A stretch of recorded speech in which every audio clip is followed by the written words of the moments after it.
enne siis paar sõna meie sünnipäevast. Õigem täpne olla siis Land Roveri nii-öelda sünnipäevaks loetakse 30. aprilli, 2 päeva veel minna. Ja ehk et miks 30. aprillil, 30. aprillil 48 tutvustati siis esimest korda avalikkusele Land Roverit Amsterdami autonäitusel, kus ta välvis väga suurt tähelepanu ja sai väga suure hulga tellimusi, mis ületas igas osas nii-öelda Roveri kontserni plaane. Mis oli muidugi huvitav selle juures see, et autod sõitsid kõik omal jalal Suurbritannias sinna kohale.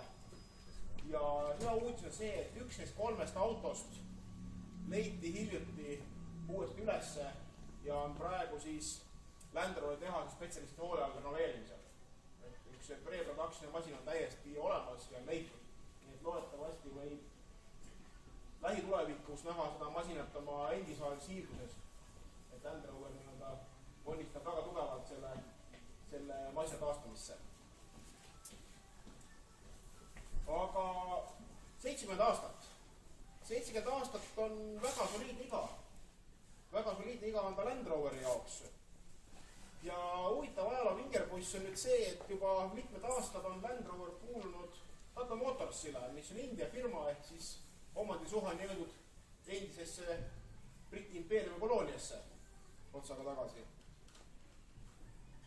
Ja selle 70 aasta jooksul on tehtud väga suur areng läbi. On jõutud omaaegsest traktori aseainest hübriidautodeni ja mudeli valik on täna suurem, kui see kunagi varem on Land Roveri ajaloos olnud. Nii et kui me jätame välja nüüd 2 aastat tagasi tootmisliinilt lahkunud Defenderi, siis on valik olemas ja kõigile huvilistele alates linnamaasturist ja lõpetades luksussõidukitega. Kahju on muidugi see, et Defenderil endal elupäevi jagunud seda 70. juubelit nägema, et 2006. aasta talvel lõppes tema tootmine. Ja mis on muidugi huvitav selle puhul, et kui tavaliselt peale tootmise lõppu need mudelid, mis turule on jäänud, nende hinnad langevad kiirelt, siis Defenderiga on juhtunud vastupidi. Defenderite hinnad on selle 2 aastaga turul oluliselt tõusnud.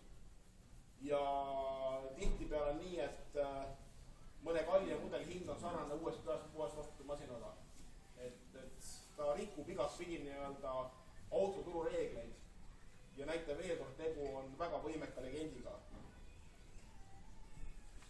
Samas me loodame, et ülehomme, kui Land Rover teeb väga suure avalduse oma 70. juubeli puhul ja ilmselt kuulutatakse välja uus Defender, ei tuleks sellest mitte nii-öelda läikiv parketimaastur, vaid ikkagi suudetakse säilitada temas kogu tema offroad võimekus ja see, mille poolest Defender on tuntud olnud. Ehk et auto, millega sa võid igal ajal, igal pool sõita ja sa jõuad temaga alati sihtpunkti või koju tagasi. 50 aastat vähem ehk et 20 aastat tagasi sai alguse Land Roveri klubi Eestis. See on, ma arvan, üsna auväärne iga iseseisvunud Eesti autoklubide hulgas, sest ei ole palju neid klubisid, mis võiks meist vanemad olla. Enamus neist on tekkinud hiljem. 2 päeva vähem kui 20 aastat tagasi asutasid siinkõneleja Aavo Jüris ja Priit Pommer klubi, milles tänaseks on meil üle 30 liikme, kuid mille korraldatud üritustel läbi aasta osaleb üsna mitusada inimest. Ehk et Land Roveri klubi ja Land Roveri ettevõtmise on saanud Eestis üsna laia kannepinda ja huvi osaliseks. Ja et see 30. aprillil 98. aastal asutatud klubi ka edaspidi säiliks noorusliku aktiivsena, siis ma hea meelega ootaksin sinna ka uusi liikmeid. Et kui keegi siit tunneb, et talle läheb korda Land Rover alane tegevus Eestis, offroad koolitus, siis tulge julgelt pärast minu juurde, küsige, kuidas me saame klubi liikmeks astuda. Ja need, kes ehk ei taha meiega siduda otseselt juriidiliselt, on loomulikult teretulnud igapäevaselt külastama meie foorumit, meie Facebooki lehekülge, käima vaatamas meie YouTube'i kanalis või ka otsimas endale abi ja lahendust Land Roveri klubi kodulehelt. Ja kui te ei leia sealt kodulehelt mõnda vajalikku ja tehnilist infot, andke sellest teada, me üritame alati paremaks teha, sest klubi saab ainult areneda siis, kui Land Roveri omanikud aitavad sellele kaasa, vahendavad oma mõtteid ja arvamusi. Veidikene ka Land Roverist Eestis. Esimene Land Rover Eestis registreeriti vaid loetud päevad peale 1991. aasta augusti putši. See oli 88-tolline seeria 3 ja sai toona endale külge veel Nõukogude Liidu registrinumbrid ja Nõukogude Liidu registreerimistunnistuse. Tõsi, tunnistuse väljaandjaks oli värgitud toona ka Eesti Vabariik ja see venekeelne tunnistus oli täidetud eesti keeles. Paraku ei leidnud see auto peale aastate pikkust uue omaniku otsingut Eestist taastamisvõimelist inimest ja seetõttu selle aasta alguses liikus edasi Poola. Ehk et tänaseks loetavasti leiab ta nüüd uue elu uue ülesehitamise siit 100 kilomeetrite kaugusel.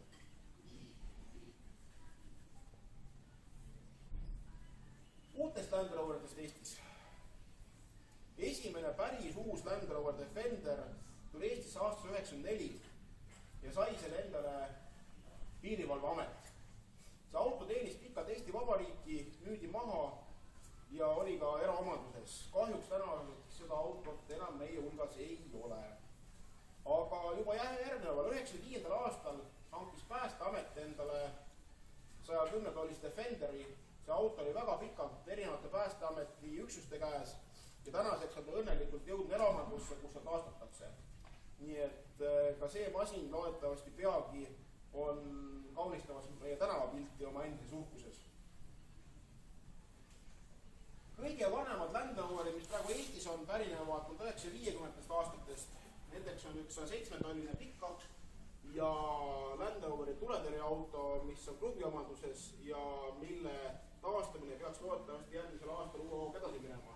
Hetkel on ta ruumipuudusel peatunud. Üldse peaks meil Eestis olema hinnanguselt kõik üle 1500 Land Roveri, mis on igapäeva liikluses. Võimalik, et registris on natuke rohkem, sest eks neid tuleb siit ja sealt juurde ja samas paraku ajahammas võtab teist otsast need vähemaks.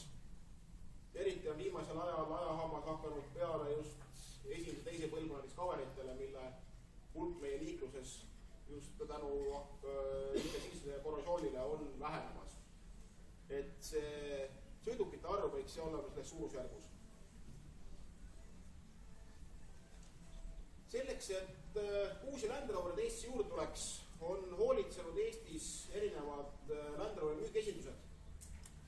Neid on kokku olnud üsna mitu, ehk 3 tükki ja lõpuks on ta siis jõudnud meie tänase võõrustaja kätte ehk Inchcape Motors Estonia kätte, kes siis tegeleb uute Land Roverite müügi ja hooldusega Eestis. Ja ütleme nii, et Inchcape liikmes tegelikult on meil suur privileeg nii uhke ja tuntud automarki esindamiseks ja arvestades meie alanud uut koostööd Inchcape'iga hoitakse seda Land Roveri lippu siin jätkuvalt kõrgel ja Land Roveri märk on tugevas auses Eestis. Aga ma tahaks enda kõrvale kutsuda Eeriku siia. Jah, sest tänane üritus on väike ja pidulik tordisöömisega väikse väljasõiduga, aga meie 20. sünnipäeva aasta ja Land Roveri 70. sünnipäev Eestis saab tegelikult palju suurejoonelisema tähistamisega, kui see täna on. Ja toimub see siis juulikuus. Eerik räägib vähemalt, mis, kus ja millal. Plaanis on korraldada traditsioonilise sõbraürituse raames siis rahvusvaheline kogunemine, tähistamaks klubi juubelit ja Land Roveri juubelit ja see on kavas korraldada Aegviidu puhkekeskuses. Sinna üritusele registreerimiseks on avatud koduleht, millele on viitab ka link Land Roveri enda klubi kodulehel landroverclub.ee ja Facebooki lehel. Ürituse formaat on selline, et see peaks sobima absoluutselt kõikidele, kellel on huvi raske off-roadi vastu, on kavas selline üritus seal, kellel on huvi üksnes tulla sotsialiseeruma, on programm ka selle jaoks ette nähtud. Kes tahab õppida paremini sõitma autoga, absoluutselt koolitused, mängud, Väga täname Inchcape'i, kes on lubanud samuti tulla osalema sinna ja näitama uusi Land Rovereid. Väga täname selle eest. Põhimõtteliselt programm peaks olema kõigile meeltmööda. Et tegemist on küll formaalselt 4-päevase üritusega, aga tegelikult mõte on selles, et kes ei soovi kõike seda programmi läbi teha, siis seal on ka, ütleme niimoodi, et need väljasõidud kattuvad päevade lõikes. Jah, et kõik saaks osaleda. Siis oleks ka täitsa mõistlik tulla kas või 1 päevaks, kui keegi tahab läbi tulla sealt, et vaadata, kes on kohal, öelda tere, ka see on nagu võimalik. Et kuidas tehtud on nii paindlikuks see üritus, kui vähegi võimalik. Kõik saavad haarata endale sealt selle osa, mis neile endale kõige rohkem huvi pakub. Ja eelkõige ootame, kes on huvitud 15. maini soodusregistreerimine. Tulge kodulehele, pange ennast kirja. Me hea meelega tahaksime võimalikult varakult teada, kui suur on see rahvas, kes kohale tuleb. Ja kuna tegu rahvusvahelise üritusega, siis tuleb meil Land Rover omanikke üle Euroopa. Praegu meil on Soomest, Saksamaalt, Bulgaariast vist oli. Valgevenest tuntakse huvi praegu rootslastega läbirääkimised, nii et mitmed poolt on suheldud enamuse Land Rover klubidega üle Euroopa ja loodame saada väga paljudest neist esimesed kohale inimesed, et on võimalik tulla ja suhelda ja näha, kuidas ja milliste autodega mujal Euroopas sõidetakse. Et täpsema info saada sellest samast voldikust, olete teretulnud, kui on küsimusi, tulge küsige, saatke meili või võtke Facebooki Messengeriga ühendust, et hea meelega. Ja kui on mõtted, ettepanekud, on meil teretulnud, sest ükski programm ei ole kunagi lõpuni lukus. Me saame mõne põneva idee äkki veel juurde võtta. Ja üritusel lisaks Inchcape'il on tegelikult toetamas kogu Eesti Land Rover kogukond. Praktiliselt kõik firmad, kes meil Eestis mingil määral Land Rover tegelevad, on pannud selle ühiselt õla alla. Kuna tegu on siiski nii suure sünnipäevaga, 70 aastat Land Roverit ja 20 klubi, siis on pandud seljad kokku jõudnud meil abiks. Aga mis me kokkuvõtteks ütleme? Ütleme, elagu Land Rover ja ütleme 3 korda, elagu, elagu, elagu. Elagu, elagu, elagu.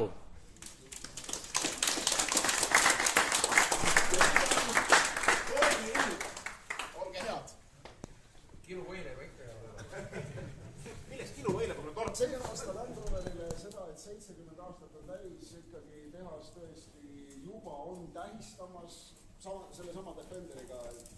Tehti mõned V8-d, nii-öelda natukene 500 hobujõulised efekad, restaureeriti paar vana raami ja alates 150 000 naelast, ehk siis läheme sinna kuhugi 200 000 euro juurde. Palun andke teada, kes soovib seda efekat.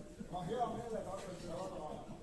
Aga see aasta me oleme situatsioonis, kus esimese hooga me võitleme igal pool karmistuvate CO2 nõudmistega, nii et ka pistikhübriidid on Land Roveril valikus juba praegu, esimesed on ka Eestisse ära tellitud.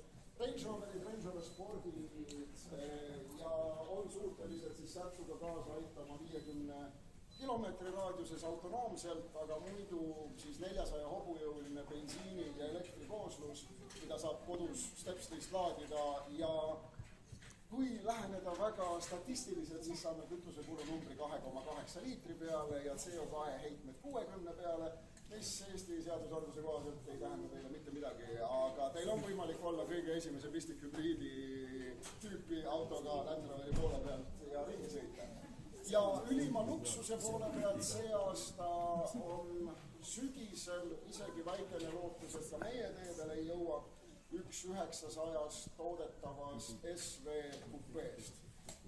Kes veel ei tea, eeldatavasti küll kõik teavad, aga Land Roveri poole peal on meil Special Vehicle Operations, ehk siis SVO lühendatult, millel on 3 haru, SVR, SVX, SVA, ehk siis SV autobiograafi. Kui SVX on selline osa, mis ei ole otseselt veel ellu ärganud, olgugi, et meil on siin ka üks SVX Defenderi 60 aasta surjoon, on jätkuvalt. Jah, väga hea. Siis meil ongi selle nimeplaadi esindajad olnud ka juba aastaid tagasi, aga täna neid ei tule. SVR juba Eestis on täiesti tänaval, see on siis Range Rover Spordi põhjal 500, täna nüüd 575 hobujõuline V8, mis jõudis ka mõne aja olla maailma kõige kiirem seeria tootmise surm. Enne kui sakslased tundsid, et neile liiga tugevalt kattede peale astutakse, aga jätkuvalt meie oma käib ka maastikul. ja siis see, mille eest ma alustasin, ehk siis SVA, see ülima luksuse liin. Selleks, et teha võimalikult pikk ja luksuslik, see on meie jaoks tavaline, sest Range Roveris pika teelevahega versiooni, kus kõik 4 istet masseerivad, kus on sees 29 kõlarit ja pagasiruumi tiikpuidust põrand sõidab elektriliselt välja, et jumala pärast ennast pingutama ei peaks. Ehk siis, kui see on meie jaoks juba eilne päev, siis see aasta selleks, et ka tähistada samaaegselt 70. juubeliga Range Roveri olemasolu meil siis nagu esimene Range Rover aastal 70 on ka meie ülim mudel tänaseks kupee. Ehk siis olgugi, et meil on sellised performance maasturid nagu Saksamaalt mõned tulevad ja mõni nüüd ka Itaalias, siis siiski Range Rover võttis tagasi selle nuppu, et meil on ainukesena maastur kupee, mis kõikidel nagu lõua paneb vastu maad kukkuma. Ja see pisikene 300 000 alates lühikeses ja väikeses seerias toodetav SV kupee, siis jah, sügisest olemas suure Range Roveri baasil, ehk siis 5-meetrine, 3-kohaline ja kõik need massaažid, tiitpuidud ja loomulikult sinna juurde käib. Ehk siis ka see on see, millega palun tulge ja küsige juurde täpsemalt ja meelega järgmisel nädalal esmaspäev ja siis kolmapäev, neljapäev, reede edasi.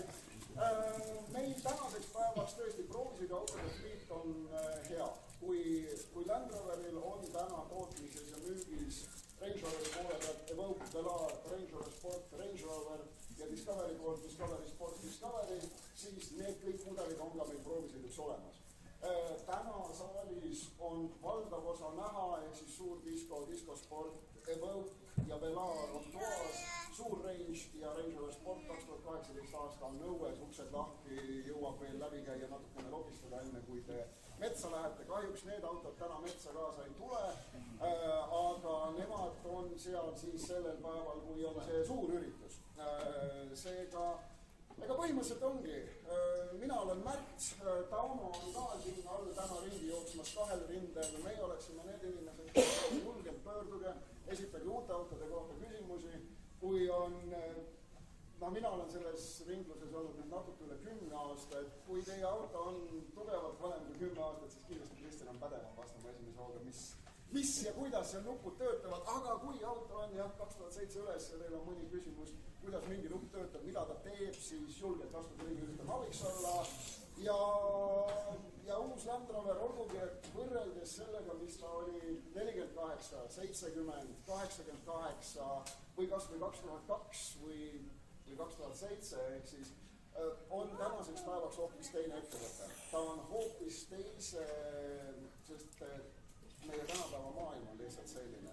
Kui esimest miljonit autot tootis Land Rover aastaks 70 midagi, ehk siis nad olid 20 aastat autosid tootnud ja nad said miljon täis, siis aastal 2017 oli ainuüksi Land Rovereid JLR-i grupis tehasest väljumas ligemale 400 000. Ja kui me jõuame ratantata ideaalidele järgi või plaanidele, siis aastal 2020 toodab JLR 1 miljon autot aastas. Jah, see on koos Jaguaridega. Ka Jaguaril on sealt siis sellisel hetkel kuskil 300-400 000 ühikut, ehk siis 600 000 Land Roverit aastas aastal 2020 on see number, millega me silmitsi seisame. Seega jah, puritaan, nagu ka teie, ma olen natukene võib-olla mitte nii positiivselt meelestatud, et meil on niivõrd palju Land Roverit, kui meil vanasti oli kas üks, teine või kolmas, aga seda suurem on valik, seda rohkem on võimalik lõbutseda, sest et siiski Land Roveri sloganiks alati jääb we are serious about fun ja see on see, mida te täna lähete tegema, nii et minu poolt mõnusat päeva ja veel kord, kui on küsimusi, astume julgelt ligi.